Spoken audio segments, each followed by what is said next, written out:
살아있다는 것은 감각기관으로 감각의 대상을 정보를 입수하고 판단하고 반응하는 과정의 일련의 과정 속에 내 삶이 존재한다. 그 과정이 끝나면 죽었다라 하고 시신의 부패 과정이 이루어지는 거죠. 이게 관념이 아닌 실제예요, 실제. 이게 우리의 삶이라고 한다. 우리의 삶은 언제죠? 엄마의 난자하고 아빠의 정자가 만나서 하나의 수정란이 만들어졌을 때부터죠. 신체 근거가. 그때서부터 계속 세포 분열을 하죠. 60조 개 정도에 변해서 계속 그것들이 생존하려고 물과 영양소와 산소와 그런 것들을 얻으려고 이제 생존하려고 코끼리는 코끼리대로 사자대로 사람대로 다 먹이를 구하는 방식을 진화적으로 선택을 해서 그렇게 생존을 하는 것이잖아요. 그렇게 살아가는 것들을 그렇게 살아가는 것이라는 것을 항상 잊지 않고 그게 우리 삶이고 그것이 나다라고 하는 거죠.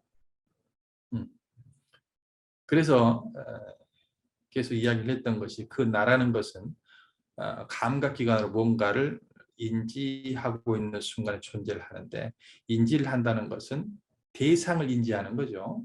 그런데 그 대상은 항상 그것과 그것 아닌 것을 분간되어져야지 분간을 한다는 거예요. 냄새도 분간이 돼야죠. 그렇죠? 맛도 모든 걸 내가 인지한다는 것은 분간되어지지 아니하면 인지할 수 없다. 그런 거잖아요. 근데 그 분간이 되기 전에 처음 마주하는 상태, 아직 분간이 안 된 상태, 그것을 주역에서 뭐라고 한다? 무국이라고 한다.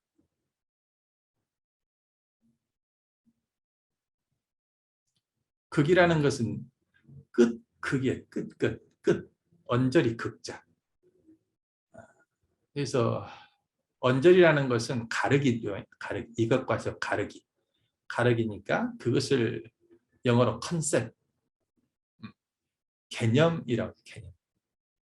개념이 쓰고 나서야 인지를 하는 거죠.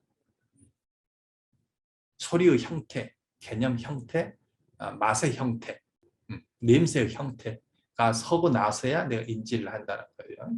근데 아직까지 분간을 하기 이전에 있는 그대로 상태를 옵술 묻자, 끝 극자, 그래서 아직 개념이 서기 전 상태인데 내가 대상으로 마주하고 있다는 거예요. 그것이 무국 상태라는 거죠. 거기에서 이제 사람마다 다들 이제 똑같은 걸 보더라도 사자가 토끼를 봤을 때의 반응과 토끼가 사자를 봤을 때 반응이 다르잖아요. 상황이 다르니까. 처음 봤을 때는 무국인데 상황에 따라서 내 신체가 작고 크고 사납고 온순하고 그런 것들을 파악을 하고 나서 한 놈은 쫓아가 한 놈은 도망가고 그 판단이 서기 전까지 어떤 까르마 작용들이 이제 의도라고 하죠. 의도. 아직 의식이 나오기 전에 그 의도 상태가 벌어지는 것을 태극이라고 한다. 라고 했죠. 그러고 난 다음에 이제 도망가야겠다. 쫓아가야겠다라고 이제 실정의 판단이 들고 마음을 결정하고 쫓아가거나 도망가면 그것이 이제 음양이라고 했죠. 양이 뭐라고 했어요? 양효. 끊어온 이제 문자로 해놓으면 양효라고 하는 양이 뭐라고 그랬어요? 토끼 입장에서는 도망가는 것이 양이고, 그렇죠. 도망가는 행위가 아닌 것들이 음이죠. 사자는 쫓아가는 게 양이고 쫓아가지 않는 게 음이죠. 음양이라는 것은 관점에 따라서 달리는 거예요. 저번에 수업 시간에 봤듯이 사람 얼굴과 컵 봤죠. 컵과 사람. 관점에 따라서 드러나면 양이고 드러나지 않으면 음이 되는 그러한 것들이죠. 그렇죠.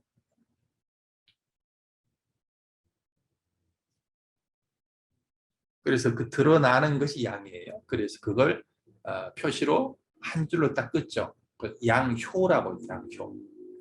드러나지 않은 것을 중간을 끊어서 끊죠. 그걸 음효라고 하죠.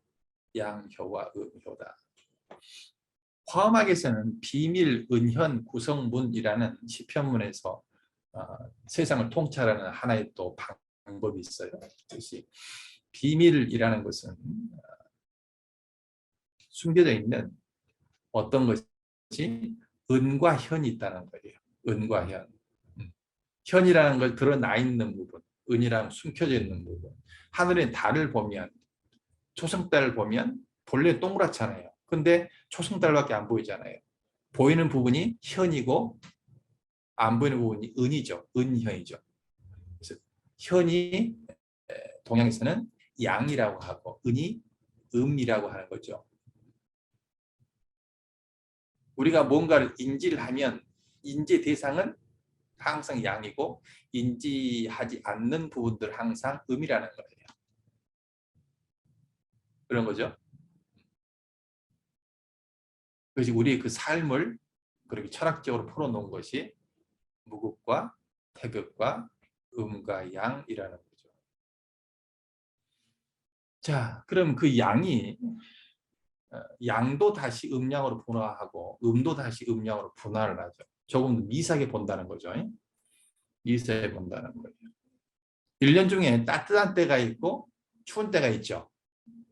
근데 따뜻한 때도 따뜻한 때 중에서 따뜻한 때가 있고 그렇죠. 덜 따뜻한 것이 있고 따뜻한 것이 봄과 여름인데 더 뜨거운 것이 여름이고 덜 뜨거운 것이 봄이고 추운 것이 가을, 겨울인데 덜 추운 것이 가을이고 완전 추운 것이 겨울이고 이렇게 또 달라지는 거잖아요. 그렇게 조금 더 주역이라는 것은 내가 경험하는 모든 것들을 분류시키고 그 분류시킨 것 안에서 내가 어떻게 처세할 것인가를 철학하는 것이기 때문에 세상을 이제 분류를 시키는 거예요. 서양 과학에서는 어떻게 해요? 온도가 몇 도다 그러면은 그 뜨거움 정도를 100으로 나누죠. 그래가지고 몇 도다라고 이야기를 해서 그리고 난 다음에 뭐 실험을 하든지 결정하든지 하는 거잖아요. 번 대구에서 어떤 사람이 당선 확률 37% 그러면은 그 숫자를 보고 선거 전략을 짜잖아요.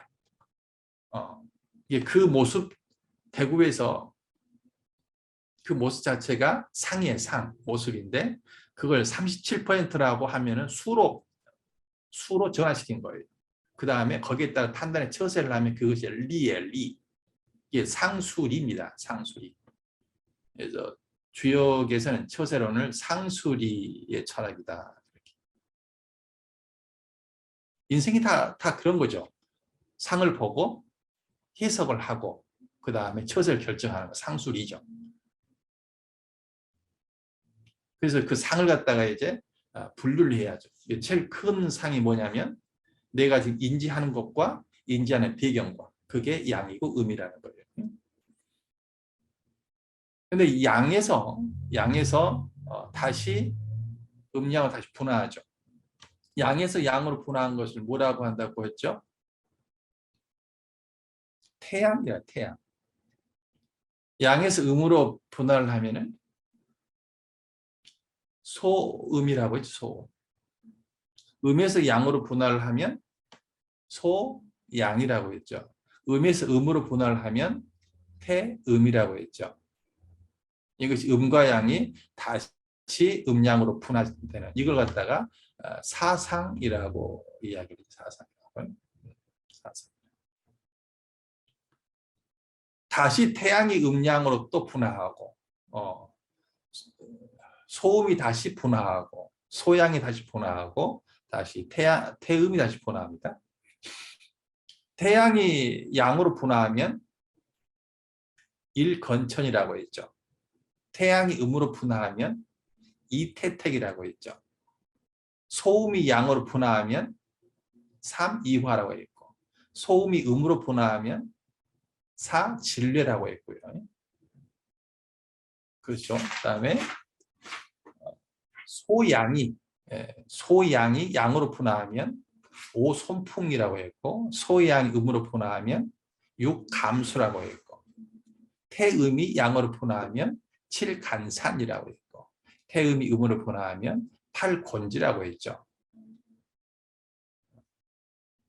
여러분들이 이것들 그냥 선이 끄서져 있는 것이 아니고 음과 양이라는 것이 내가 인지하는 것과 인지하지 않는 것들, 그걸 음양으로 보고 다시 세분화시켜 가지고 보아지는 것입니다.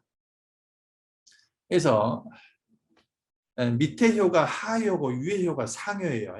상효. 그래서 가장 아래 효를 1효라고 하지 않고 초효라고 한다겠죠.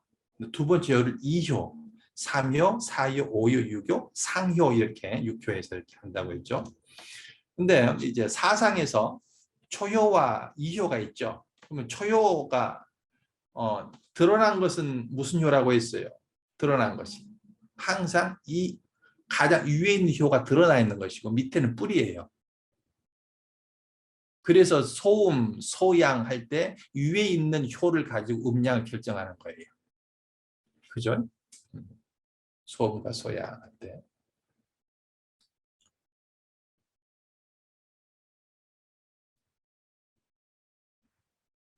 그래요. 그래서 사상할 때는 초유와 이유가 있는데 초유가 뿌리고 이효가 줄기죠. 그러면 사람 마음으로 본다라면은 초효가 마음 적용이고 이효가 드러난 행동들이죠. 그런다고 했죠? 초효가 채라면은 이효가 용이 된다는 거죠. 달이 채라면 달빛이 용이죠. 그런 것처럼 초효가 채라면은 이효가 용이 되는 거예요. 그렇죠. 그렇기 때문에 소음은 어떻게 된다고 했죠? 소음? 초효가 양이고 이효가 음이잖아요. 그러니까 드러난 것은 유순한데 마음작용은 강성한 상태라고 했죠. 이것이 보물 이야기죠. 보물. 그러면 소양은 뭐라 그랬어요? 소양은. 초효가 음인데 이효가 양이죠. 그러면은 마음작용 부드러운데 밖은 왕성해. 그러면 이것은 마무리하는 단계야. 이걸 가을이라고 했죠. 기승전결을 하면 마무리 단계. 그렇게. 그래서 그 선이 그냥 되는 것이 아니고 우리 인생살 갖다가 기승전결이라고 할든지 봄, 여름, 가을 하든지 그렇게 명료하게 분류해 놓은 기호고 숫자 체계입니다. 이게 다시 음양을 분화돼가지고 일건천, 이태택, 삼이와, 사절례, 오선불, 육감, 칠간수, 팔곤지 이렇게 다시 분할을 한다고 했습니다. 거기에서 이제 소성계가 뭐래요? 소성계가 이 초요, 2요, 3요로 되어 있는 꾀가 8개가 소성계고 소성계가 다시 밑에 하나, 위에 하나 이렇게 되면 이제 총 6효가 돼서 대성괴라고 대성괴. 그러면은 아래 괴가 8개, 위에 괴가 8개면 총 몇 괴겠어요? 88에 64쾌. 그것이 주역에서 세상을 바라보는, 세상을 분리해 놓은 세팅이라고. 64가지의 64가지 모든 상황들을 파악해 놓고 64가지 중에서 한 괴가 또 6효죠. 64가지 상황에서 6가지의 처세를 이야기해요. 그래서 총 인생에서 384가지의 처세를 조언받는, 처세를 철학하는 그것이 주역이다. 제가 연기법을 강의를 뭐 20년 전부터 강의를 했지만 지금도 다는 모르는 그렇죠. 그래서 제가 주역을 어려움도 접하긴 했지만 제가 주역 강의를 한다고 한들 다 알고 하는 게 아니죠. 인생을 다 알아야 주역 다 아는 것이 인생을 다 알아야 연기부 다 아는 거죠. 그래서 저는 기본적인 것까지 안내하는 건 선생의 입장이고 나머지는 같이 인생을 연구하는 겁니다. 그런 것이겠죠. 그래서 주역의 큰 틀이 64가지의 모든 큰 상황을 보고 거기서 384가지의 미세한 처세를 갖다가 연구를 해서 우리의 삶을 일상생활 속에 하나하나 삶을 진하든지 퇴하든지 머무르든지 기다리든지 그러한 모든 것들을 어긋남이 없게 하는 그런 공부를 같이 하는 것이기 때문에 철학 중에서도 최고의 철학이죠. 그래서 불교, 제가 이야기했지만 불교의 철학이라고 한다면은 마음가짐 그리고 세상을 바라보는데 마음을 비운 상태에서 세상을 바라보는 그러한 지혜의 시스템으로는 최고인 철학이 최고인 가르침이 불교라고 한다면은 일상생활 속에서 구체적으로 어떻게 처세를 할 것인가, 진할 것인가, 퇴할 것인가, 기다릴 것인가, 겸손히 있을 것인가, 용감하게 나아갈 것인가 그러한 것들을 진퇴를 갖다가 명료하게 이렇게 바라보는 그러한 철학. 그러니까 공부를 하기 정말 좋아하는 사람들이라면 정말 흥미롭죠. 주역을 오래 한 사람이 잘하는 것이 아니고 지혜로운 사람이 잘하는 거예요. 출발해서 어느 정도까지는 다 틀리겠지만 어느 선에 딱 가면은 그 사람의 삶의 태도 자체가 수준이에요. 그 사람 삶이 천박한데 공부를 아무리 오래 한들 주역을 잘 해석할 수 있겠나. 그 사람의 삶 품격이 있으면 주역을 조금만 공부를 하더라도 빨리 해석할 수 있다고. 안 그러겠어요? 불교도 마찬가지고 뭐 명리학이라는 것도 마찬가지고 욕심을 그득 찬 사람이 명리를 갖다 10년, 20년, 30년, 40년을 한들 정확히 해석할 수가 있겠냐고. 자기가 보고 싶은 거 못 보는데 마음을 비우지 못하면 철학을 할 수 없는 거죠. 그래서 명리학을 뭐 사주를 뭐 타로를 뭐 풍수를 오래 했다게 되는 것이 아니고 그 용어는 알겠지. 하지만 바르게 판단하려면 마음을 비우지 못한 사람이 어떻게 바르게 판단하겠냐는 거죠. 안 되는 거, 안 되는 거. 그중에서 그 마음을 가장 잘 비우게 만드는 가르침이 불교라고 한다면은 또 바른 판단을 또 하는데 존하는 가장 또 소중한 가르침이 주의가 있다. 그래서 한 승려가 어떤 불교에 머무르고 싶지도 아니하고 나는 지혜를 구하고 싶고 생사했다를 하고 싶지 어디 머무르고 싶지가 않죠. 그래서 그 번뇌에 관한 지혜를 불처님한테 무릎 꿇고 배우고 처세에 관한 지혜를 공자님한테 무릎 꿇고 배우고 있고 여러분들과 같이 지금 소통을 하고 연구를 하는 것입니다. 제가 뭘 알아서 가르치는 것이 아니에요. 제가 먼저 접했기 때문에 그렇게 하는 것이고 여기서 더 일상생활도 품격 있게 하신 분들은 저보다 더 철학적으로 더 명료하시겠죠. 일상생활을 어떻게 살아내느냐가 그 사람의 철학의 정도지 용어를 얼마나 아느냐가 철학의 정도 아닙니다. 거기까지만 하고 나머지는 같이 연구하고 탁마하고 이제 그런 거. 그래서 저는 마음이 항상 배우려고 해요. 항상 배우려고. 누구를 만나는 배우려고 해요. 그런데 제가 뭐라고 이야기하면 대꾸를 안 하기 때문에 제가 좀 말을 좀 더 많이 하긴 해. 근데 그 기본적으로 내가 말한 것은 지금까지 제가 아는 것은 이것인데 당신 좀 말 좀 해주세요라고 말하는 것이거든. 항상 저는 들을 자세가 돼 있어요. 근데 말 안 하니까 제가 좀 더 말하는 것 같아. 근데 정말 지식을 좀 전달해주고 싶은 사람 만나면 저는 딱 듣습니다. 나중에 같이 만나면은 여러분들 삶을 저한테 많이 들려주기 바랍니다. 저는 항상 다른 세계, 다른 사람들의 인생을, 다른 사람의 지혜를 배우려는 마음으로 가득해요. 그래요. 그래서 오늘은 그 64회를 이제 그 소개를 하고 이제 공부하는 날이 될 겁니다.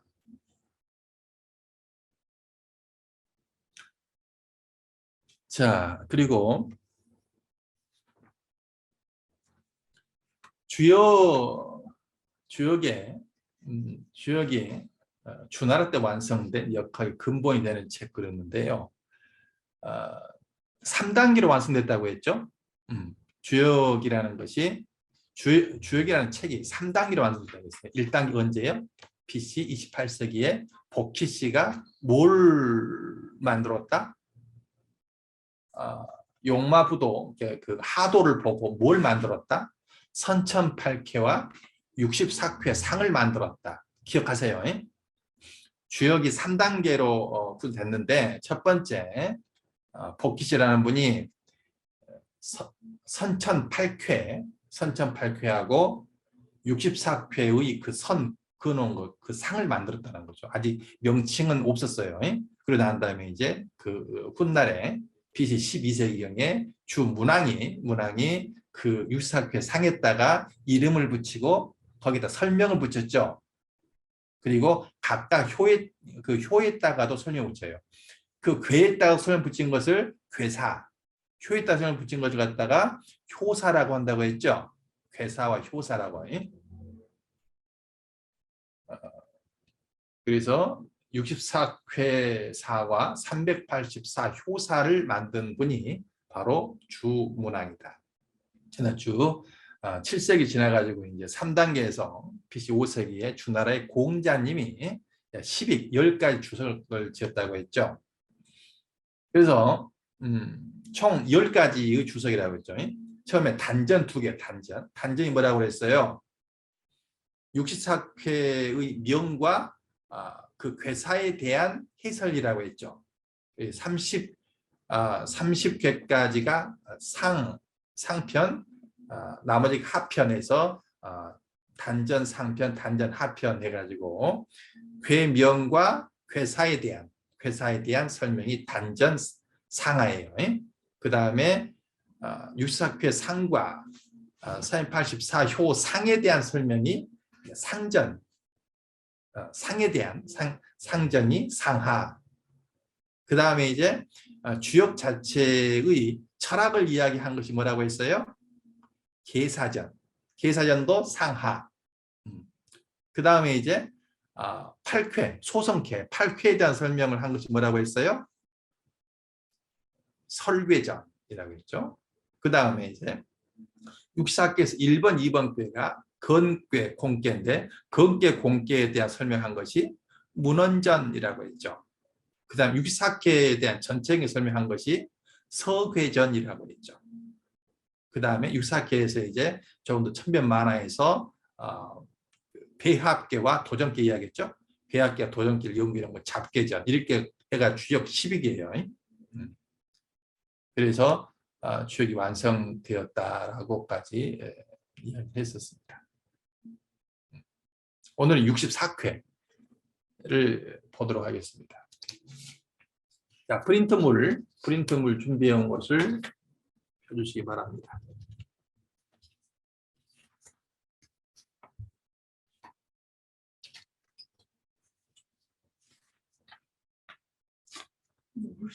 쾌예요.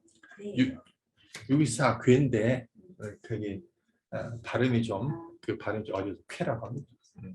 쾌입니다, 쾌.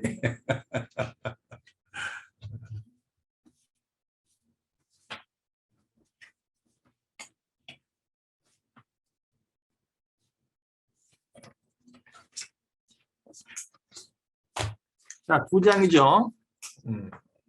자, 2장. 2장인데 뭘 보냐면은 1번 건괴, 2번 곤괴 나온 그걸 보세요. 자, 순서를 본다라면은 음량으로 본다라면은 양이 1이고 음이 2예요. 그리고 사상에서는 태양이 1이고 소음이 2고 소양이 3이고 태음이 4예요. 그러죠? 그리고 8K에서는 1, 2, 3, 4, 5, 6, 7, 8이 있죠. 그런 것처럼 64K도 다 순서가 있고 순서에 따른 이름이 있다는 거예요. 이름이 있어요. 그게 뭐 1번 누구, 2번 누구 그러잖아요. 64번까지 학생이 있어요. 그래서 이제 명칭이 딱딱 있는 거예요. 이제 그 고유 명칭이에요. 이제. 그래서 자, 1번이 뭐냐면 건괴라고 그래요. 1번 건괴. 자, 우리 반장님이 마이크를 키시고 네. 그리고 거기 모두 거기 다 키면 안 되니까 반장님은 이제 키시고 이 법연희 보살님은 이제 오프라인 계시니까 법연희 보살님하고 이렇게 다 같이 이야기하는 거예요. 그러니까 제가 하니까 하면은 따라 하는 겁니다. 자, 네. 1번 건괴. 건괴. 거기 1번까지 같이 했어요. 네. 1번 건괴. 2번 곤괴. 2번 곤괴. 3번 둔괴. 3번 둔괴. 4번 몽괴. 4번 몽괴. 5번 숙괴. 5번 숙괴. 6번 송괴. 6번 송괴. 7번 사괴. 7번 사괴. 8번 비괴. 8번 비괴. 9번 소축괴. 9번 소축괴. 10번 리괴. 10번 리괴. 11번 택괴. 11번 택괴. 12번 비괴. 12번 빅괴. 13번 동인괴. 13번 동인괴. 14번 대육괴. 14번 대육괴. 15번 겸괴. 15번 겸괴. 16번 액괴. 16번 예괴. 7번 숙괴. 7번 숙괴. 18번 곡괴. 18번 곡괴. 19번 림괴. 19번 림괴. 20번 관괴. 20번 관괴. 21번 서합괴. 21번 서합괴. 22번 빅괴. 22번 빅괴. 23번 박괴. 23번 박괴. 24번 복괴. 24번 복괴. 25번 무망괴. 25번 무망괴. 26번 대축괴. 26번 대축괴. 27번 이괴. 27번 이괴. 28번 대곽괴. 28. 대곽괴. 네, 28번 대곽괴. 29번 숙괴. 29번 숙괴.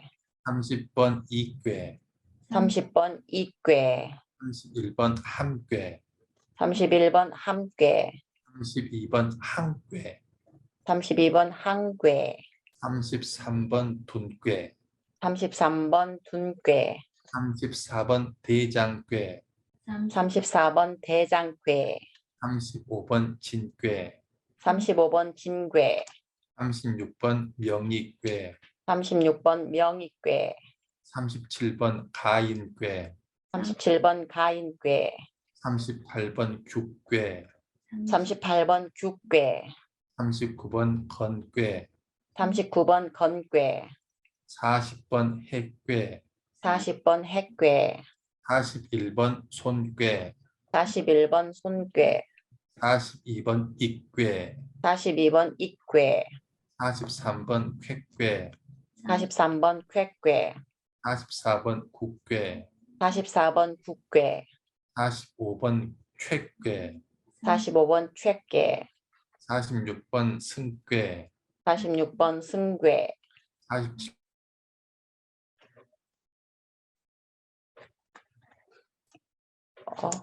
48번 정괴. 버퍼링 걸렸어요, 스님. 예예. 49. 7번부터. 거기 이제 49번. 자, 네. 49번 혁괴. 49번 혁괴. 50번 정괴. 50번 정괴. 51번 뢰괴. 51번 뢰괴. 52번 산괴. 52번 산괴.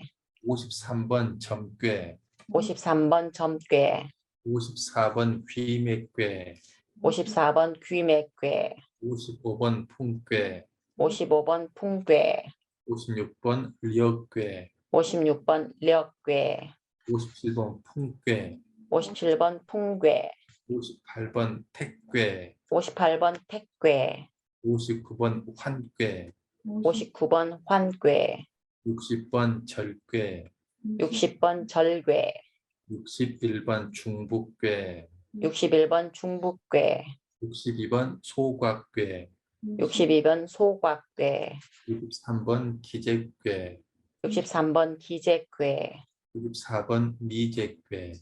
64번 미재괘. 자, 그래요. 어쨌든 1, 2, 3강을 지나서 이렇게 이것을 이야기하려고 쭉 강의를 했습니다. 총 우리의 삶을 이렇게 64가지로 상황을 분류하고 384가지의 처세를 보는 이제 전체 지도예요. 이제 지금 선이 있는데 이거 하나하나를 이제 계속 연구를 할 겁니다. 그래서 한 주에 한 쾌씩. 그래서 3번 께부터 둔께부터 시작을 해서 1번, 2번 께는 문헌전이 있어 좀 길어요. 그래서 둔께부터 해서 마지막에 건께, 공께를 이렇게 끝내도록. 그래서 다음 주까지는 개론 강의를 하고 그 다음 주부터 이렇게 할 겁니다. 이제 강의를 저는 좀 들어서 이제 이게 그림이 좀 보이죠? 이렇게 생겼다라는 겁니다. 여기서 이렇게. 똑같은 게 몇 개 있네요. 한자가 달라요. 한자가. 그래서 지금 이야기하는 것은 이게 64개의 출석이 있다는 거예요. 고유명사가 딱딱 있다는 것을 눈여겨보시고요. 이건 이제 그 공부할 때는 이대로 공부하려면 너무나도 어려워요. 그래서 두 번째 자료를 보는 겁니다.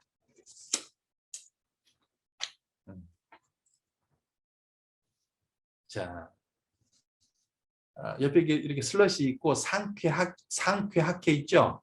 상쾌학회. 그래서 제일 위에서는 그 건태, 건태, 리진, 손감, 간건 쭉 있죠? 건 위에다가 볼펜으로 1이라고 적어요. 이제 그 도표 위에다 그 공간에다가 태 위에 2, 이 위에 3, 진 위에 4, 손 위에 5, 감 위에 6, 간 위에 7, 권 위에 8 여기 적으세요. 그리고 하괴도 이제 왼쪽이죠. 건 옆에 1, 2, 3, 4, 5, 6, 7, 8 쭉 적으세요.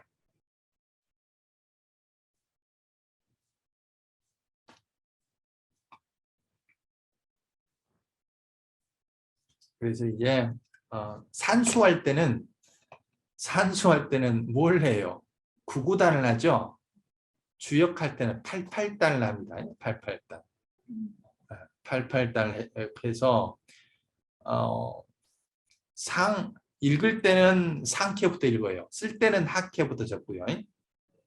이게 원칙입니다. 주역을 할 때는 밑에서부터 그리고요.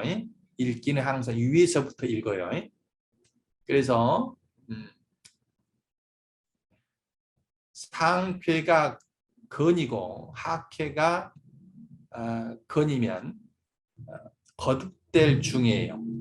이 중자가 그 무골 중자죠. 무골 중이기도 하고 거듭되다, 중복되다 할 때 그 중자예요. 중복될 중이. 충천 하늘이 2개 있잖아요. 충천 그 다음에 이름이 건이에요. 충천 건 그러는 거예요. 밑으로 가면 이제 상쾌가 건이고 하쾌가 태죠. 그래서 상쾌가 천, 밑에가 택, 위에가 하늘, 밑에가 연모. 그래서 천택리라고 해요. 천택리. 그 다음에 상쾌가 천이고 밑에가 화면 천화동인. 요즘에 그 스타죠, 스타. 천화동인, 화천대유. 두 개는 다 암기돼 있죠? 한국인이라면 대장동에 연결된.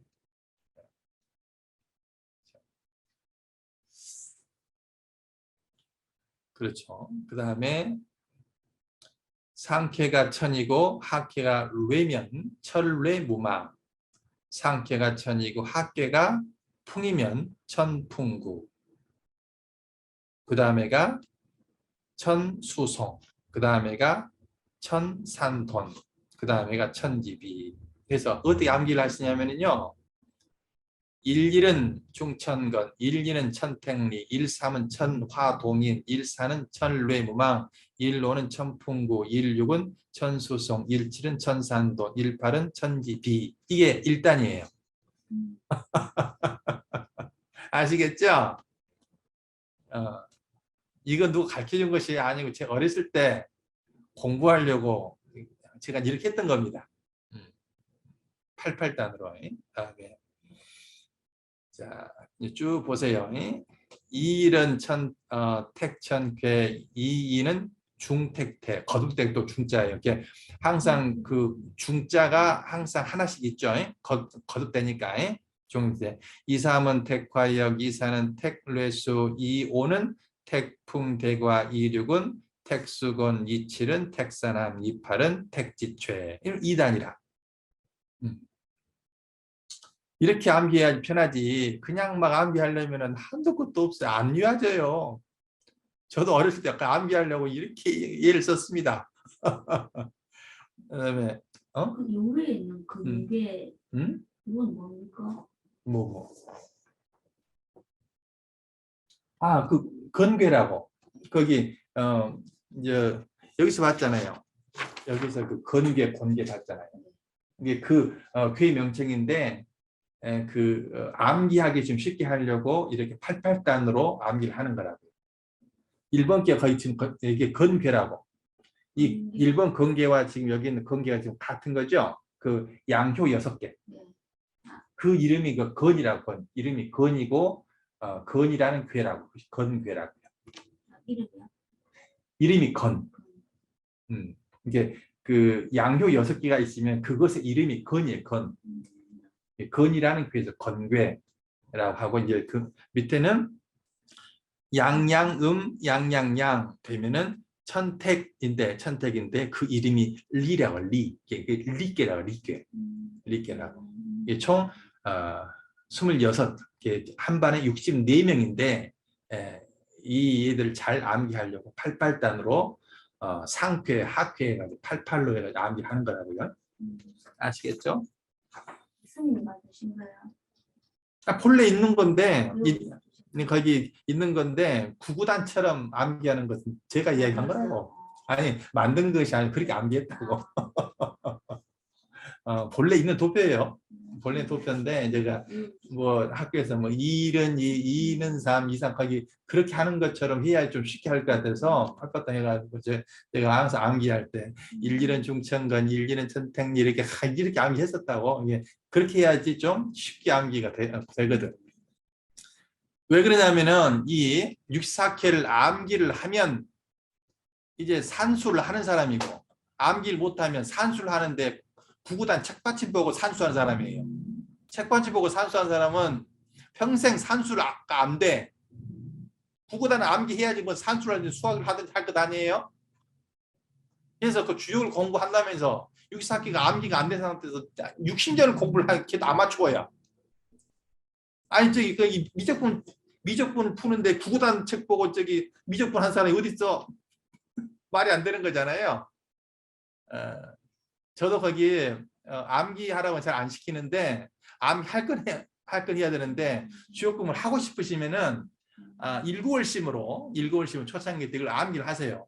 그래야지. 자, 이제 구구단을 암기를 못하면 거의 모든 사람들이 충도 포기해요. 근데 이 88단 암기한 사람들은 몇 년을 쉬었더라도 다시 또 해서 언젠가는 어느 수준에 올라요. 여러분이 하고 싶으시면 이 88단을 꼭 암기하시라고요. 그러고 나면 나머지는 자연스럽게 돼요. 이제. 이게 안 되면 아무리 공부해도 초보자라 아마추어를 벗어나지 못해요. 마치 사주 명리를 공부한다면서 갑자울축을 다 암기 못하고 사주 명리를 갖다 공부하면 똑같아요. 그런 가정. 그래서 기본적으로 암기할 것인데 이것만 암기를 하면 여러분들의 그 주요 공부는 쉬워요. 근데 암기 안 되면 평생 어렵습니다. 이게 처음 접했을 때 열심히 그러니까 이렇게 잔소리를 하는 것은 주요 공부를 하다가 이렇게 암기 안 하고 대충 책만 보는 사람들은 책만 봐. 책만 보기가 끝나. 암기 된 사람들은 발전이 있어요.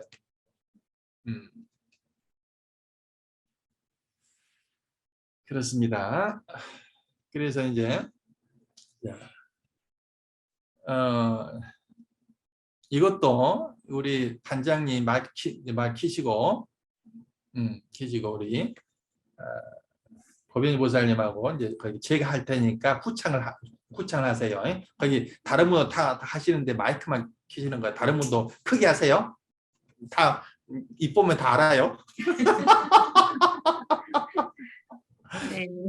자, 일일은 충천건, 일일은 중천건, 일이는 천택리, 일이는 천택리, 일삼은 천화동인, 일삼은 천화동인, 일사는 철뇌무망, 일사는 천뢰무망, 일오는 천풍구, 일오는 천풍구, 일육은 천수송, 일육은 천수송, 일칠은 천산돈. 일칠은 천상둔. 이게 이 한자가 돈이라고도 이야기하고 둔이라고도 이야기를 하는 학자들이 있어요. 그래서 네. 어떤 학자들은 돈이라 어떤 둔이라 하는데 지금 술에 둔 그랬는데 네. 그래 일단은 자 18은 천지비, 일팔은 천지비, 이일은 택천쾌, 이일은 천택괴, 쾌, 이이는 중택태, 이이는 중택괴, 중택태, 태, 이삼은 택화혁, 이삼은 택화혁, 이사는 택뢰수, 이사는 택뢰수, 이오는 택풍대과, 이오는 태풍대과, 이륙은 택수곤, 이륙은 택수곤, 이칠은 택산함, 이칠은 택산함, 이팔은 택지최, 이팔은 택지최, 삼일은 화천대유, 삼일은 화천대유,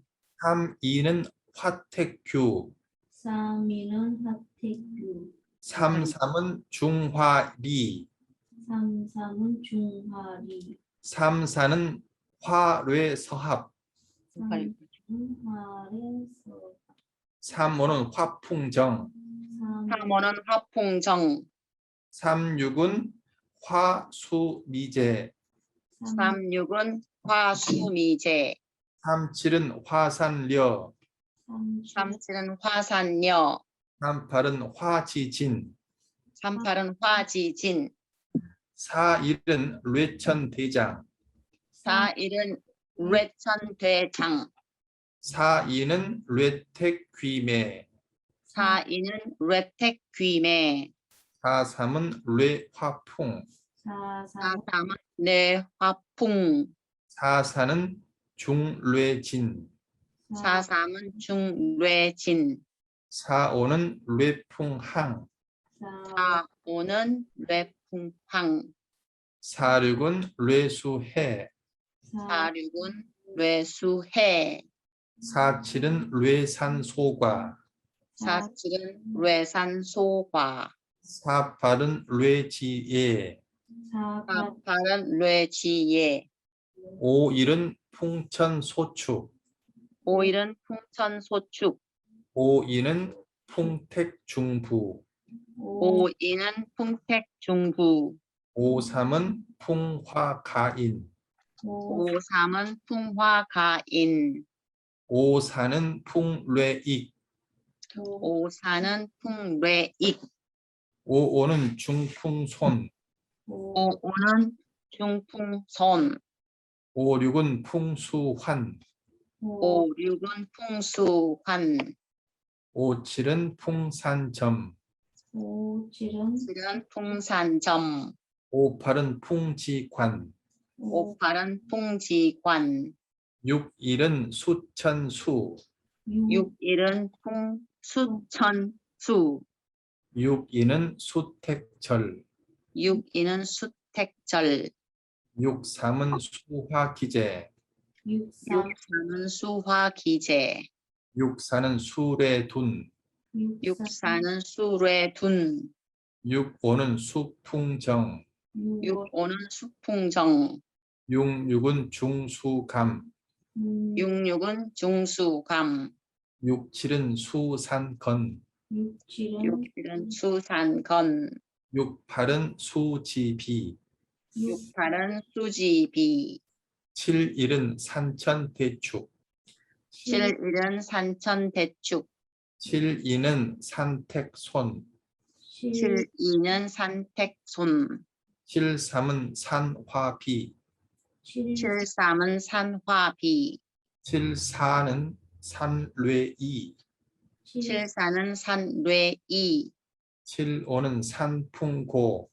칠오는 산풍고. 칠육은 산수몽. 칠육은 산수몽. 칠칠은 중산간. 칠칠은 중산간. 칠팔은 산지박. 칠팔은 산지박. 팔일은 지천태. 팔일은 지천태. 팔이는 지탱림. 팔이는 지택님. 팔삼은 지화명이. 팔삼은 지화명이. 팔사는 지뢰복. 팔사는 지뢰복. 팔오는 지풍승. 팔오는 지풍승. 팔육은 지수사. 팔육은 지수사. 팔칠은 지산겸. 팔칠은 지산겸. 팔팔은 중지권. 팔팔은 중지곤. 이렇게 88단을 암기를 하시면 여러분들의 장래는 촉망됩니다. 암기를 안 하면 장래가 어둡습니다.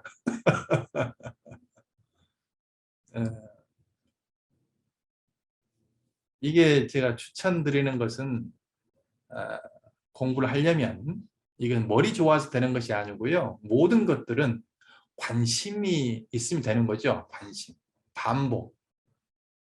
이 되면 이제 뇌에서 이제 한 단어들이 시냅스들이 형성이 되는 거죠. 그 근육이 형성이 되려면은 반복해서 그 형성시키는 수밖에 없어요. 그죠? 그래서 꾸준히 반복하는 건데요. 저는 그 어렸을 때 처음 공부할 때 어떻게 시작했냐면은 이거 하나를 아침에 한 번씩 한문으로 다 썼어요. 매일 몇 달 썼어요. 몇 달 쓰면 어려울 것이 없어.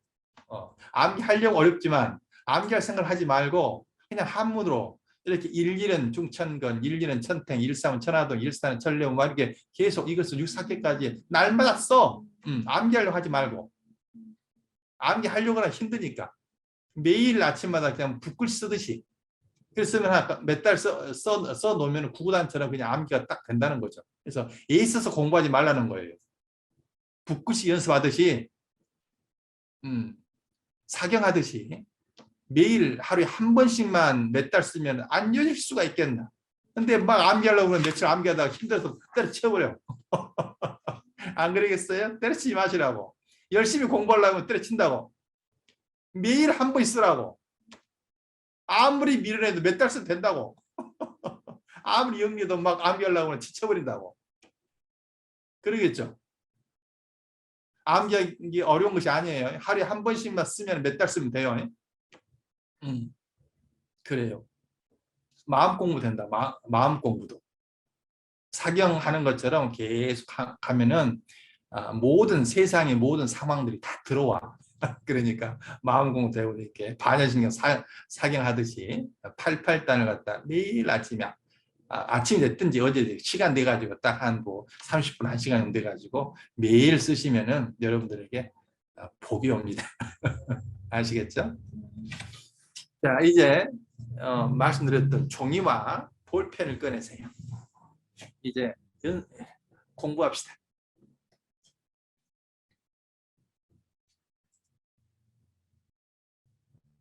제가 다 거기 사진 찍어서 올려둘 테니까 지금 연습한다 생각하고 좀 따라서 쭉 적으세요. 한자부터 꼼꼼히 아셔야지 헷갈리지 않습니다. 자, 중천. 중이라는 것은 이거 중이라고 발음하고 이것이 무거울 중이 아니고 여기서는 거듭할 중. 거듭중이죠. 거듭중이고 일건천 이태 때 3위와 4진례 5선품 6감 7건지 8건지는 이제 여러분들이 이제 하셨으니까 그건 제가 따로 자연에 비유한 천 그것은 하지 않고요. 자, 중천건, 하늘이 두 개 있다는 거죠. 중천건이다 해서 발음을 건이라고 읽습니다. 그 뜻은 하늘이라는 뜻이고요. 자, 이것은 하늘 건자는 새을 부수예요. 부수를 제가 말씀드리는 것은 한자를 명료히 알지 못하면 공부가 진전이 없어서 그러는 거예요. 한자를 알아도 명료히 알아야지 내 것이 되는 거예요. 대충 알아버리면은 이게 깊이 공부할 수가 없어요. 새을 부수의 10획이에요. 새을 부수의 10획이 하늘 건자입니다. 하늘 건. 1 곱하기 2 2는 천택리 그래요. 하늘천 그리고 연모택 천택리. 주검시에다가 주검시엄에다가 다시 복자를 쓰면은 리자가 되는 겁니다. 리. 신발 있죠? 신발, 신리. 그리고 동사를 하면은 밟다, 밟을 리. 그리고 법연이 보살님 한 분도 가르치죠? 네? 가르치면서 또 거의 안 가르친다는 건 아니야? 거의 한국생 따로 있습니다. 그래요? 네. 한문 안 가르쳐요? 그렇구나. 시킬까봐. 진짜. 이게 주검시엄이라는 거예요. 주검시엄의 12역입니다.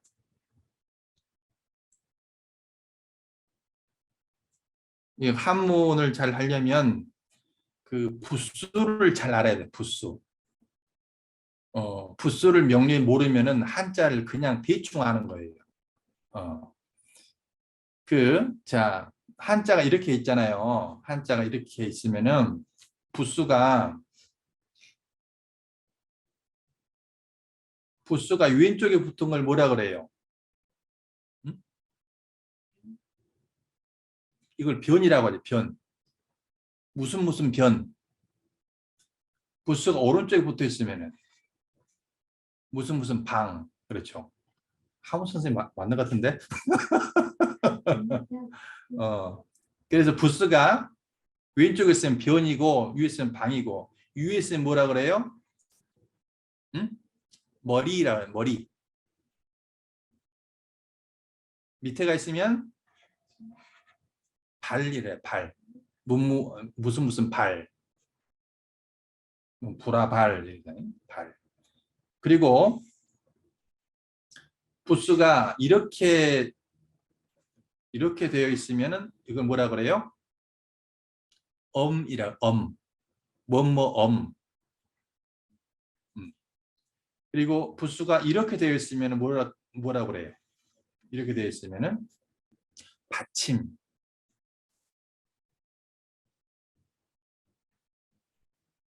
그리고 이것 자체를 뺑 둘러 있으면 이것은 몸이라고 해요. 몸. 몸이라고 해요.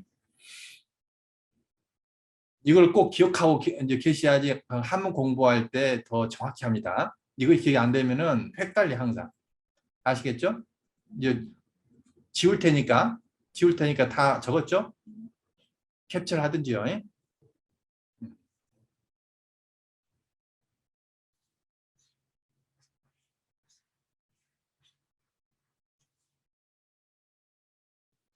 그래서 이것이 주검시엄이라는 거예요. 주검시엄. 이게 위하고 왼쪽에 걸쳐져 있죠. 이게 그 한자는 주검시예요. 주검시. 주검이라는 것은 시체를 말해요. 시체. 그리고 그것에 그 음이 시에 시. 그러니까 시신할 때 이 시자를 써요. 주검시. 근데 엄이라 붙은 것은 위와 왼쪽으로 되어서 주검시 엄부수다라고 얘기하는 거예요. 그 신리라는 것이 왜 지금 이렇게 하냐면은 평생 주역할 게 평생 만나는 한자들인데 대충 알아가지고는 친해질 수가 없어요. 한자를 명확히 알아야지. 많지도 않잖아요. 64개밖에 안 되잖아. 한자를 부수까지 정확히 알아서 이렇게 친해지라고요.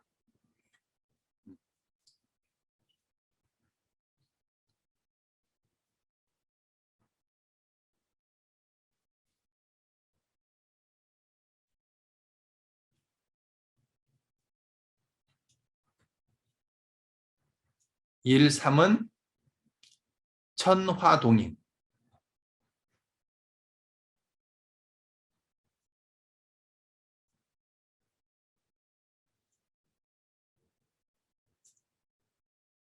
음. 자, 동자고 한 가지, 하나다, 한 가지다 그런 말이에요. 한 가지. 그리고 이것은 입구의 삼획입니다. 그리고 사람인이죠. 사람이다. 이것은 사람인의 영획이 되는 것은 제부수라고 해요. 제부수인 그 부수 자체로 한자가 되는 걸 제부수. 사람인은 제부수입니다. 1 곱하기 4는 일사는 철뇌무망.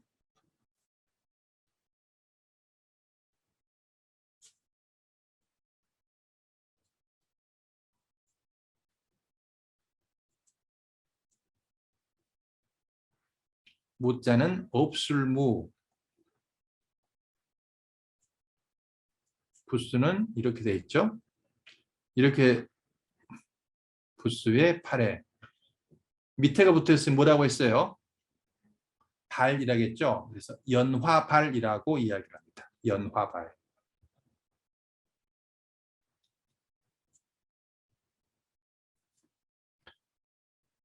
그리고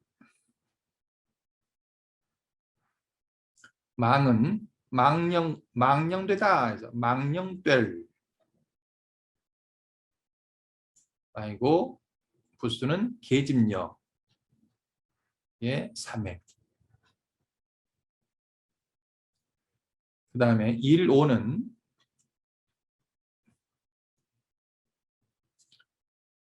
천, 풍, 구.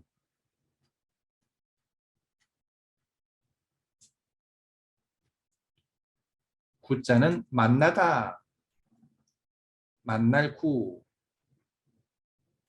그래서 계집녀의 6획. 1, 2, 3, 4, 5, 6 이렇게 맞죠? 그 다음에 1, 6은 천, 수, 송. 송사하는 기운이 나오면 천송이 꼭 나와요. 던지면은 송사하는 상황에서 천수 송기가 나옵니다. 송사하다.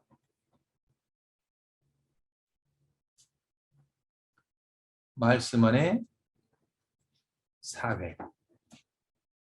1, 7은 천산돈. 그래서 이 돈자를 둔자로도 이렇게 발음하는 그런 학자들이 있고 그러는데 저는 그 스물돈자로 저는 발음을 합니다. 그러니까 저랑 같이 공부할 때는 천산돈이라고 암기를 하시기 바랍니다. 돈자가 숨다, 스물돈 그래요. 그리고 이게 뭐라고요? 왼쪽과 밑에로 걸쳐져 있으면은 받침이라고 했죠. 받침, 책받침.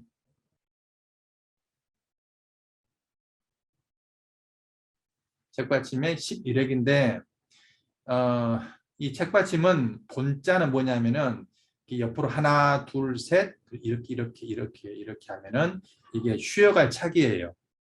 이 쉬어갈 착자인데 붓으로 사용할 때는 변화를 해서 이렇게 책받침을 쓰는 건데 이 책받침 본자가 쉬어갈 착이에요. 예, 쉬어갈 착자를 이렇게 변화를 시켜서 이야기하는 거예요. 이렇게 예를 들어서 불화를 발로 쓸 때는 이렇게 쓰잖아요. 불화를 변화시켜서 연화발로 이렇게 쓰는 거예요. 마음심을 변으로 쓸 때는 이렇게 써야죠. 이렇게 쓰는 거죠. 신방변을 쓰는 거죠. 신방변으로. 이게 이러한 것들을 명료히 알지 못하면 그 한자를 명확히 몰라요. 그러면 그 언어를 잘 모르면 그 뜻을 갖다 명료히 알 수가 없어요. 그 뜻을 알려고 한자 공부를 명확하게 제가 부수까지 제가 다 가르쳐 드린 거예요. 그러니까 부수까지 안 적어주면 부수까지 꼼꼼하게 할 사람들이 많지가 않더라고. 그냥 대충 그냥 써요 그냥. 그러면은 명료히 안 된다니까. 이건 정확해요. 자기가 그 쓰는 언어들을 명료히 알지 못하면 철학의 깊이도 들어갈 수 없어요. 18은 천지비.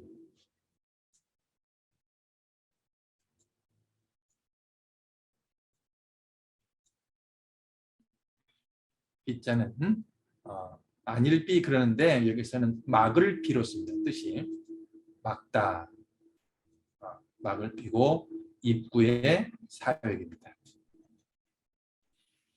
자, 이렇게 해가지고 제가 이제 그 사진을 찍어서 8단까지 다 올려드릴 거예요. 부수까지 다 제가 꼼꼼하게 다 조사해가지고 한 자료를 거기 혼자서 그 사진 찾아가면서 여러분들 처음 혼자서 그 다 하려면은 너 이거 지난한 일이에요. 이것도 제가 저처럼 꼼꼼한 사람이 해야 돼. 그러니까 다 정해놨어. 그러니까 이것만 해가지고 잘 정리해서 암기를 하시라고요. 그래요. 그래서 8단까지 제가 이렇게 해드릴 테니까 그렇게 하시라고요. 그래서 이제 여러분들이 이제 거기 이제 앉아가지고 이렇게 암기를 좀 해야 돼. 이제 제가 한번 쭉 할 테니까 한번 이게 한번 그 도표를 이제 보시고 이제 제가 시범을 볼 테니까 여러분들 앞으로 쭉 암기를 하시라고요.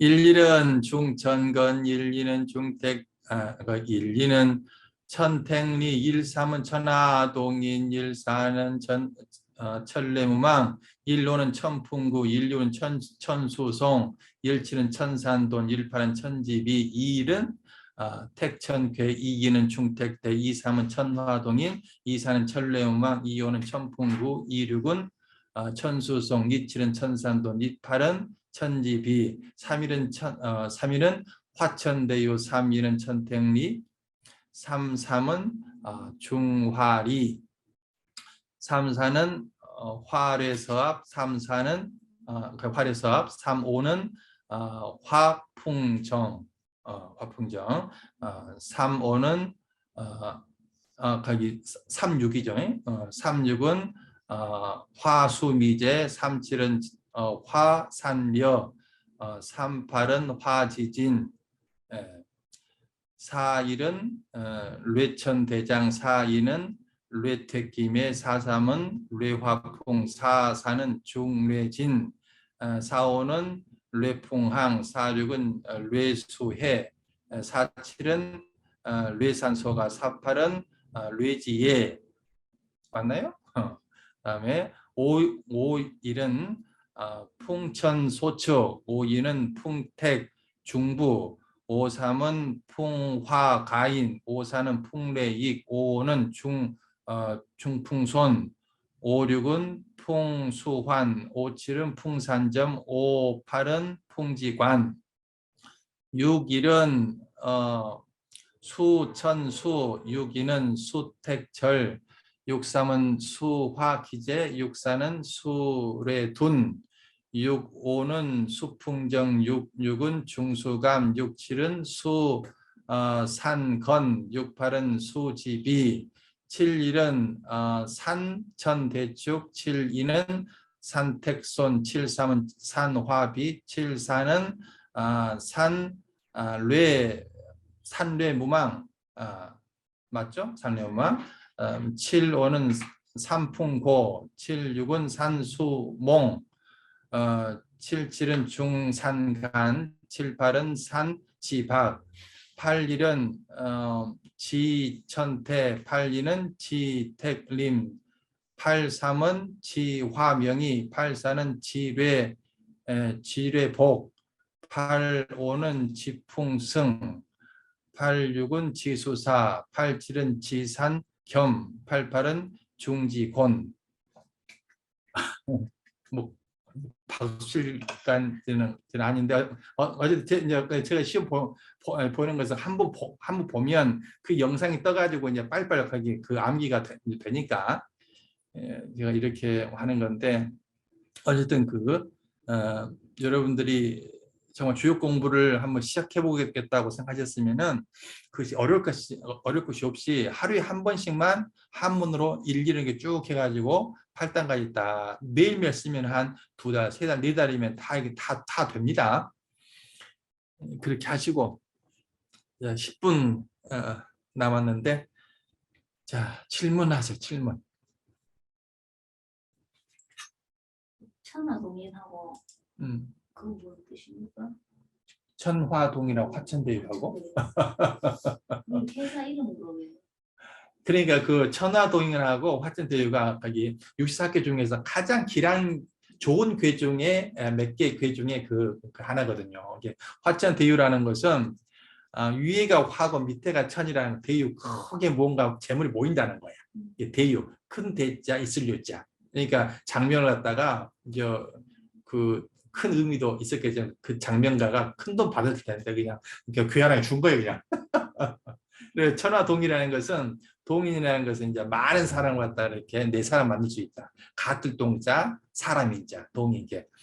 천하동인 되면은 그 권력을 얻고 화천대유 되면 돈을 얻고 이제 그런 상징적인 것이어서 그렇게 장명을 손쉽게 장명을 해줬는데 주역회에 먹칠을 냈습니다. 그래요. 또 거기 우리 봉현님 그 첫날 오셨는데 그 간단한 저기 오신 동기 같은 거나 간단한 그 자기 소개 좀 하시죠. 저는 퇴직을 했습니다. 올해 퇴직을 했고 주역 공부는 젊을수부터 이래 마음이 있었는데 한번 빠지면은 못 나올까 싶어서 제가 공부할 걸 밀어놓은 게 2개가 있거든요. 하나는 화엄경이고 하나는 주역이거든요. 화엄경이고 주역이고. 예. 단호 스님 젊어서 그 화엄경 강의본을 많이 들었어요, 여러 번. 예, 그러다 보니까 그 관심이 있는데 뭐 먹고 살려고 하다 보니까 이제 공부를 놓고 있다가 많이 이제 퇴직하고 해서 재미가 안 나서 이제 하고 있습니다. 예. 잘 오셨습니다. 예. 제가 남원 실상사 예. 화엄학림 출신입니다. 그러셨네. 화엄경만 한 5년 6년 봤습니다. 예. 저한테도 아까 말씀하실 때 그 비밀언현 구성문 해가지고 비밀언현 구성문 화엄 10편문 말씀하시는 걸 제가 들어서 주역을 설명하시면서 그 화엄경 이치를 그대로 말씀하시는 것 같아서 그래요. 아주 좋았죠. 예, 예. 그 화엄경 이제 법회를 열리면은 반드시 참석할 분이 한 명 있네요. 잘 됐습니다. 아, 예. 그래요. 아유, 그래, 반갑습니다. 예. 그래서 스님한테 많이 배우겠습니다. 그리고 이제 거기 이제 공부하러 거기 오셨으니까 나중에 이제 불교를 이제 그 초기 불교부터 하셔야지 화엄경이 가장 마지막 수준이에요. 가장 높은 수준이거든요. 예. 그러니까 그 초기 불교부터는 이제 그 오온영기 사제부터 공부를 하셔야지 그 화엄경을 이해할 수가 있어요. 예. 그러니까 이제 거기 이제 그 차근차근히 이제 그 명상 사주도 듣고 그 12강도 듣고 거기 불교 인문학 강의 듣고 해서 차근차근 저랑 같이 공부를 한번 하자고요. 예. 그래. 불교는 저는 젊을 때부터 지금까지 공부를 해왔습니다. 아, 그러셨구나. 예, 예. 불교는 그리고 예, 거기 대화를 재밌게 예, 예. 같이 할 수 있겠네요. 반갑네요. 반갑습니다. 그래요. 또 뭐 또 질문 있어 하세요.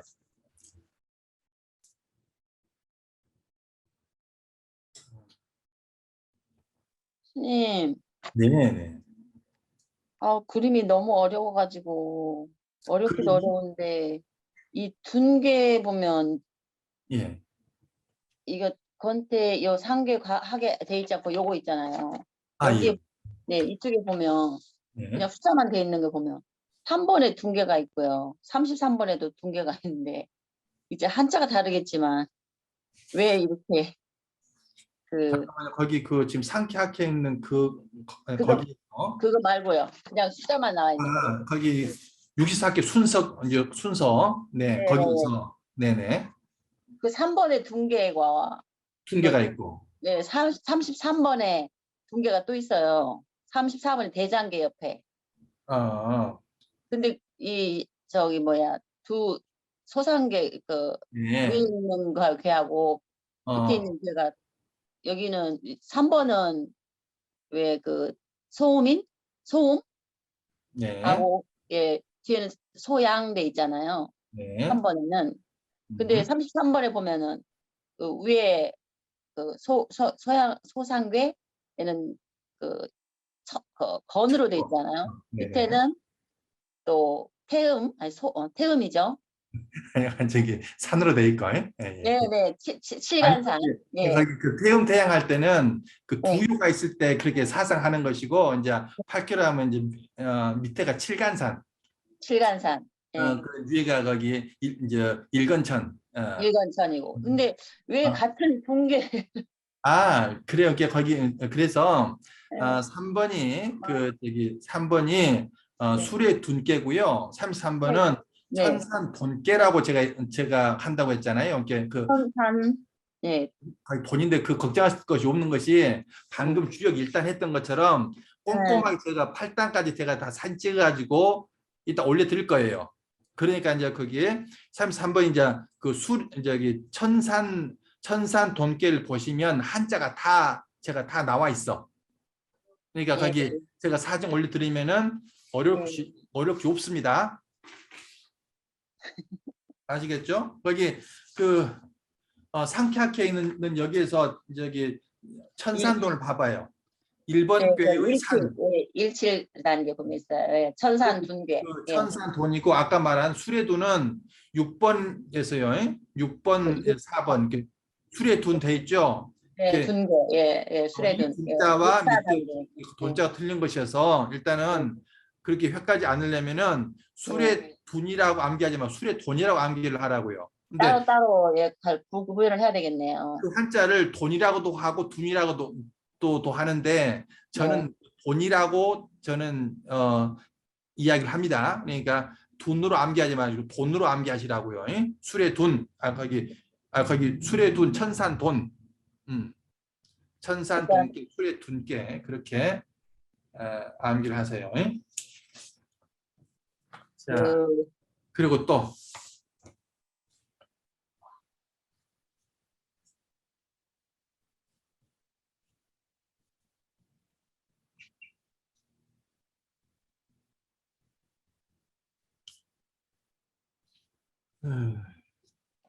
그래 이제 그 시간이 얼추 됐죠. 네, 가다 보면 알겠죠. 그래 이제 가다 보면 그 다음 시간에는 이제 마지막에 지금까지 언급하지 않았던 주요 용어들 다시 한번 다 정리하고 그 다음에 그 제가 이제 작괴, 괴를 빼는 법을 이야기할 거예요. 이렇게 보통 이야기하는 점치는 법 할 테니까 저는 이제 뭘로 하냐면은 주사위 있죠. 주사위 3개를 준비를 하세요. 주사위를요. 이렇게 1, 2, 그러니까 이제 정육면체 된 주사위 있죠. 네, 네. 문구점 문구점 가서 정육면체 주사위를 갖다가 3개를 준비를 하세요. 그래서 3개를 던져서 그 괴를 뺄 거예요. 아시겠죠? 크기는 너무 크면 그 소지하고 다니기가 좀 그래. 그러니까 좀 약간 너무 작아버리면은 좀 뭐 그 또 입을 위해서 중간에 서버리기도 하고 그러니까 적당한 크기로 예쁜 주사위를 3개를 준비를 하시기 바랍니다. 네. 아시겠죠? 준비물이네요. 다음 시간 준비물. 여기까지 합시다. 다음 시간에 또 뵙겠습니다. 네, 알겠습니다. 그럼 죽비. 네, 그럼 스님께 1배하고 삼복께 3배 올리겠습니다. 삼복께 3배 올리겠습니다.